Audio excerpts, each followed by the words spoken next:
What's up, guys? I'm Will with TheWillGrant.com.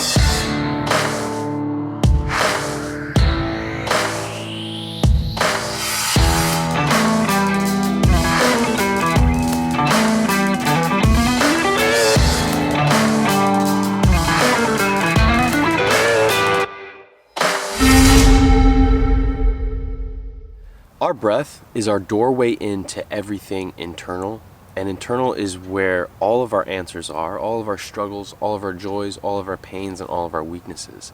The more that we are able to connect with our breath, the more that we are able to connect with ourselves. And the more we can connect with ourselves and understand our strengths and understand our weaknesses, the better that we will be at just living life. So I believe that just stopping every single day and just connecting with our breath is going to help us connect with our deepest, truest self. That's going to help us step into our full potential and live our best life. Every single time that we just stop and connect with our breath, even if it's just 1 or 2 breaths, we're practicing being present. And the more present we are in our daily lives, the better we will perform in every single area of our life, from our work, our job, our relationships, to just the better we're going to feel in every single area of our life as well. So I highly recommend just stopping not only every single morning as we're waking up and spending that 5 to 10 minutes with a meditation or just some sort of breathing, but just as often as we can possibly think about, just stop and take a nice, deep, slow, controlled breath in. Before I ever began connecting with my breath, I never thought about my breath. I really felt like I was living on such a shallow level. And the more I was able to connect to my breath and deepen my breath, the more I was able to deepen my understanding of life, myself, and my environment. And of course, the more time that you set aside to just stop and connect with your breath, the better you will get at breathing. And breathing is something that we have to do all day, every day. And the better we get at it, the better we will be at living. It's funny that we can go about a month without food, a week without water, a few days without sleep, but only a few seconds or few minutes without breath.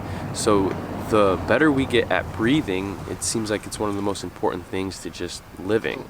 You want to really practice breathing in through your diaphragm and through your stomach, and then filling up your chest. So many of us today, because we're living so right here, we're breathing through our mouth and through our chest like and it's just putting us in a fight or flight mood where we're constantly telling our bodies and minds to attack and figure out a stress. And when we're stressing, our body cannot rest and digest. Our bodies and minds are always either doing 2 things. They're in a fight or flight state, or they're in a rest and digest state. So to be able to stop in the middle of the day and connect with our breath is an easy way just to put our body and minds at ease and putting it in a rest and digestive state. And that's when we're going to feel the most creative and have our best decisions. All of the answers, like I said before, are within us. We just have to learn how to quiet our mind down enough to hear our deepest, truest, highest self speak. When we get really good at quieting down our mind, we get really good at just managing our decisions, our lives, and really everything that we're doing. So highly recommend, of course, every single morning, 5 to 15 minutes, stop and just put a timer on, turn your phone off, and just breathe and feel your breath. Feel the inhales in, the pause, the exhales out, the pause, and just learn how to fall in love with your breath. And when you fall in love with your breath, you fall in love with yourself. And when you fall in love with yourself, that is what is going to bring out your best, highest self. Thank you so much for watching this video. If you know anybody who you feel like could really benefit from this video, make sure to give it a share. And of course, don't forget to check out my website at www.thewillgrant.com. Thanks, and see you soon.